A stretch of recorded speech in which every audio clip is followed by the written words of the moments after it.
ಪ್ರತಿಯೊಬ್ಬರಿಗೂ ಕೂಡ ಒಂದು ಆಸೆ ಹೇಳ್ತಕ್ಕಂಥದ್ದು ಇರ್ತದೆ.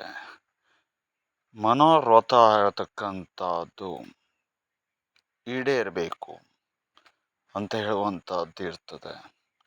ಅಂತಹ ಒಂದು ಮನಸ್ಸಿನಲ್ಲಿ ಇರತಕ್ಕಂತಹ ಮನೋರಥ ಹೇಳ್ತಕ್ಕಂಥದ್ದು ನೆರವೇರಬೇಕು ಯಾದಲ್ಲಿ ಈ ಒಂದು ರಥ ಸಪ್ತಮಿಯ ಅಂಗವಾಗಿ ಮನಸ್ಸಿನ ಇಷ್ಟಾರ್ಥವನ್ನ ಕೇಳ್ಕೊಂಡಾಗ ಬಹು ಬೇಗನೆ ಮನೋರಥ ಕಾಮನೆ ಹೇಳ್ತಕ್ಕಂಥದ್ದು ಪೂರೈಸುತ್ತೆ.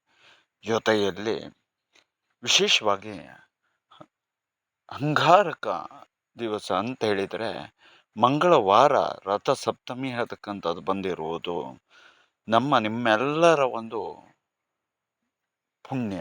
ಅಂತಹ ಒಂದು ಸಮಯದಲ್ಲಿ ನಮ್ಮ ಮನೋರಥ ಕಾಮನೆಗಳನ್ನು ಪೂರೈಸ್ಕೊಳ್ಳಿಕ್ಕೆ ಒಂದು ಅದ್ಭುತವಾದಂಥ ಸಮಯ.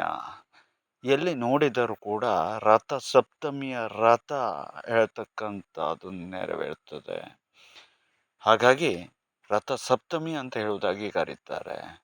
ಅಂತಹ ಒಂದು ಸುವರ್ಣ ಸಮಯದಲ್ಲಿ ಸಾಕ್ಷಾತ್ ಮಹಾಗಣಪತಿ ಆಗಿರಬಹುದು, ಗೋಪಾಲಕೃಷ್ಣ ಆಗಿರಬಹುದು, ಹೀಗೆ ದೇವಾನುದೇವತೆಗಳು ರಥವನ್ನು ಏರ್ತಾರೆ. ಅಂತಹ ಒಂದು ಸಮಯದಲ್ಲಿ ನಾವು ತನ್ಮೂಲಕವಾಗಿ ಮನಸ್ಸಿನಲ್ಲಿ ಸಂಕಲ್ಪವನ್ನು ಮಾಡಿಕೊಂಡಂಥದ್ದು ಬೇಗ ಸಿದ್ಧಿಸುತ್ತೆ. ಮನೋರಥ ಕಾಮನೆ ಹೇಳ್ತಕ್ಕಂಥದ್ದು ರಸ ಸಪ್ತಮಿ ಅಂಗವಾಗಿ ಈಡೇರಲಿ ಅಂತ ಹೇಳುವುದಾಗಿ ಕೇಳ್ಕೊಳ್ತಾ ಎಲ್ಲರಿಗೂ ಕೂಡ ರಥ ಸಪ್ತಮಿ ಹಾರ್ದಿಕ ಶುಭಾಶಯಗಳು.